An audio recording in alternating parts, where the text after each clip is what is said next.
चीजें कभी मत चढ़ाना, व्रत टूट जाता है, संतान को होते हैं कष्ट। छठ में कौन से कपड़े पहनने चाहिए और कौन से नहीं, इस रंग के कपड़े कभी मत पहनना, व्रत टूट जाता है। छठी मैया को किस चीज का भोग नहीं लगना चाहिए और छठ व्रत में कौन सी गलती नहीं करना चाहिए। पर यदि जिनके घर के पास नदी या तालाब या गंगा या समुद्र नहीं है तब वह क्या करें। पर साथ ही जानिए 3 ऐसी महिलाएं हैं जिन्हें छठ का व्रत नहीं रखना चाहिए, छठ पूजा नहीं करना चाहिए, घोर पाप लगता है, व्रत टूट जाता है, उल्टा संतान को जीवन भर मिलते हैं कष्ट। और यदि आपने छठ पूजा में यह कार्य कर लिया या उपाय कर लिया तो आपको दुनिया की कोई भी ताकत करोड़पति होने से रोक नहीं पाएगी। हिंदी पंचांग के अनुसार छठ हर वर्ष कार्तिक मास के शुक्ल पक्ष की षष्ठी यानी छठी तिथि पर मनाया जाता है। यह हमेशा दीपावली के 6 दिन बाद पड़ता है, जो नहाय खाए की परंपरा से प्रारंभ होता है। यह व्रत करने वाले व्रत भारी 36 घंटे तक निर्जला व्रत रखते हैं, जिसके बाद छठी मैया की आराधना और सूर्य देव को अर्घ्य देने के बाद इस व्रत का समापन किया जाता है। यदि संतान आपकी बार बार बीमार पड़ जाती है, सर्दी खांसी जुकाम, बार बार अस्पताल में बच्चा भर्ती होता है, उसके इंजेक्शन बार बार लगते हैं, बच्चों के शरीर पर सूजन आ जाती है, पैर में तकलीफ, शरीर में तकलीफ, तो वैसे समय में उस स्त्री को छठ पूजा अवश्य करना चाहिए जिसकी संतान को कष्ट मिलते हैं। छठी मैया की कृपा से छठ माता स्वयं उसे संतान की रक्षा करती है।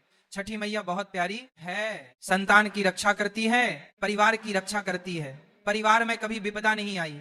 छठी माता का हृदय इतना कोमल है जिसकी आप कल्पना भी नहीं कर सकते। खासकर संतान दीर्घायु होती है, परिवार खुशहाल होता है, जीवन भर इतना सुख घर में बरसता है जिसकी आप कल्पना भी नहीं कर पाएंगे। छठी मैया ब्रह्मांड की माँ है, संसार की माँ है, संतान की माँ है। जो सच्चे दिल से एक बार छठी मैया को प्रसन्न कर लेता है, समझो उसने 7 बार पृथ्वी की परिक्रमा कर ली, गंगा स्नान कर लिया, धार्मिक यात्रा कर ली, देवताओं की परिक्रमा करना माना जाता है। छठ पूजा शुभ मुहूर्त कार्तिक माह के शुक्ल पक्ष की षष्ठी तिथि 27 अक्टूबर को सुबह 6:04 से शुरू होगी और 28 अक्टूबर 2025 को सुबह 7:59 पर समाप्त होगी। सबसे पहले हम ये जानते हैं कि ऐसी कौन सी महिलाएं हैं जिन्हें छठ पूजा नहीं करनी चाहिए। लगता है घोर पाप और व्रत टूट जाता है, छठी मैया क्रोधित हो जाती है। हम ये भी बताएंगे माता को क्या चढ़ाना चाहिए और क्या नहीं, खाने में क्या खाना चाहिए और क्या नहीं। हम आज के इस प्रवचन में बारी बारी जानकारी बताएंगे, तो आज की प्रवचन बहुत ही सुंदर होने वाली है और हर रोज ऐसे ही प्रवचन सुनने के लिए चैनल को सब्सक्राइब करना मत भूलें। छठी मैया स्वयं आपकी संतान की रक्षा करेंगे, आपके घर में छठी मैया खुद चलकर आएंगी, माँ का होगा घर में वास। छठ पूजा का व्रत ऐसी महिलाएं गलती से भी ना रखें, अन्यथा आपकी संतान की मृत्यु हो सकती है, पति पर भारी संकट आ सकते हैं, उल्टा आप पाप के भागीदार बन सकते हैं। ऐसी महिलाएं छठ पूजा से रहे दूर। कार्तिक मास की छठी को छठ मनाई जाती है। छठे दिन पूजी जाने वाली षष्ठी को बिहार में आसान भाषा में छठी मैया कहकर पुकारते हैं। यह त्योहार अपितु महाराष्ट्र, झारखंड, उत्तर प्रदेश तथा पश्चिम बंगाल, यहाँ तक कि विदेशों में रहने वाली महिलाएं भी भली भांति इस पर्व को मानती हैं। मान्यता है कि छठ पूजा के दौरान पूजी जाने वाली यह माता सूर्य भगवान की बहन है, इसीलिए लोग सूर्य को अर्घ्य देकर छठ मैया को प्रसन्न करते हैं। वहीं धर्मशास्त्र और पुराणों में माँ दुर्गा के छठे रूप कात्यायनी देवी को भी छठ माता का ही रूप माना जाता है। छठ मैया को संतान देने वाली माता के नाम से भी जाना जाता है। मान्यता है कि यह पर्व संतान के लिए मनाया जाता है। खासकर वह जोड़े जिन्हें संतान की प्राप्ति नहीं हुई है तो वह छठ का व्रत रखते हैं, वहीं सभी अपने बच्चों की सुख शांति के लिए मनाते हैं। लेकिन क्या आप जानते हैं कुछ ऐसी महिलाएं भी हैं जिन्हें छठ पूजा का व्रत गलती से भी नहीं रखना चाहिए।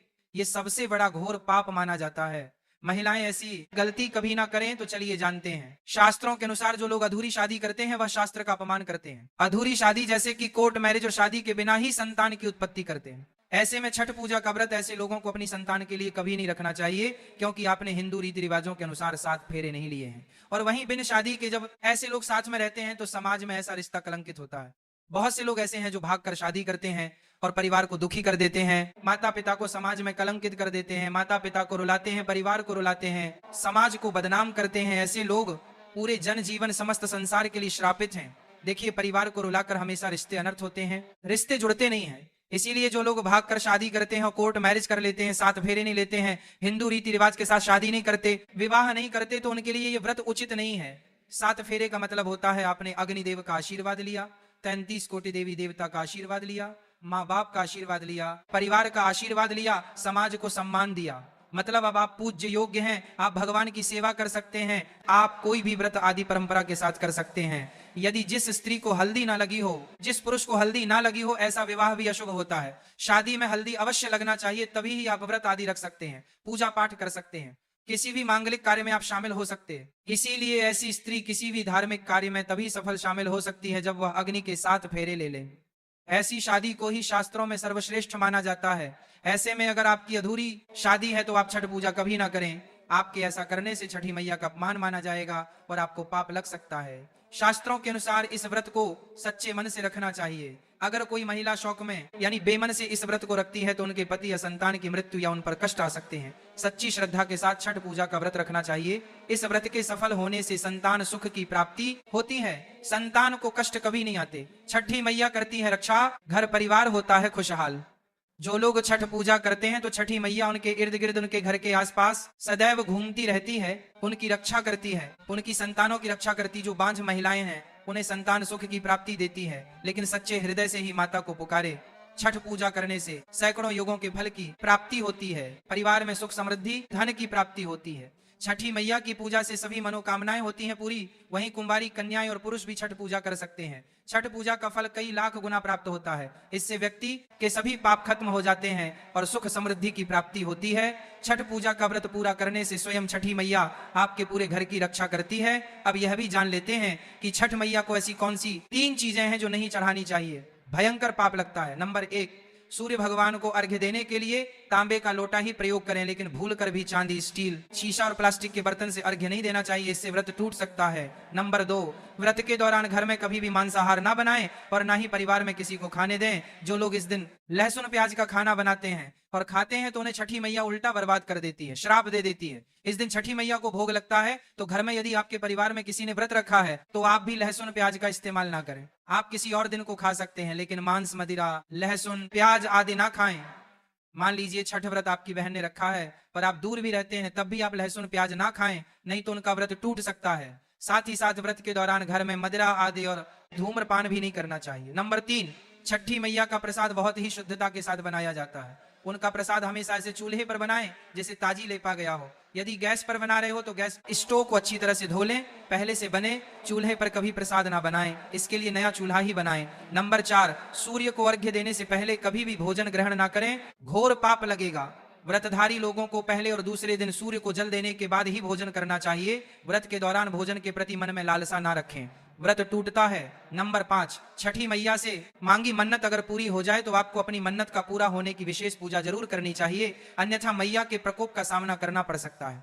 नंबर 6, छठ का व्रत करने वालों को जमीन पर 4 दिन तक सोना चाहिए। छठ पूजा वाले कमरे में ही अपना आसन लगाना चाहिए। ऐसे में आपको छठ मैया का ध्यान करते रहना चाहिए, इससे माँ आपके व्रत को संपूर्ण करती है और कोई भी विघ्न बाधा नहीं आती है। नंबर 7, जिस जगह पर प्रसाद बन रहा हो वहां साधारण भोजन भी नहीं बनाना चाहिए, साथ ही साथ उस स्थान पर खाना भी वर्जित है। नंबर 8, प्रसाद बनाते हुए नमक का हाथ भी किसी पूजा की वस्तु या प्रसाद से नहीं छूना चाहिए। नंबर 9, पूजा के दौरान अपनी वाणी को बुरी बातों से थोड़ा दूर रखें, जुबान पर गंदे विचार भी नहीं लाना चाहिए। छठी मैया का आशीर्वाद पाने के लिए मन में गंदे विचार नहीं लाने चाहिए। नंबर 10, घर में पूजा के दौरान जूठे बर्तन और गंदे कपड़ों का ढेर बिल्कुल नहीं होना चाहिए, इससे छठी मैया क्रोधित हो जाती हैं और व्रत टूट जाता है। छठी मैया को साफ सफाई बहुत पसंद है। व्रत के दौरान अपने घर को साफ सुथरा रखें और गंगा जल से छिड़काव अवश्य कर लें, इससे पूरा घर पवित्र हो जाता है और छठी मैया का आशीर्वाद प्राप्त हो जाता है। आज हम आपको छठी मैया की कृपा पाने के लिए एक ऐसा उपाय बताएंगे जिससे आप सबसे जल्दी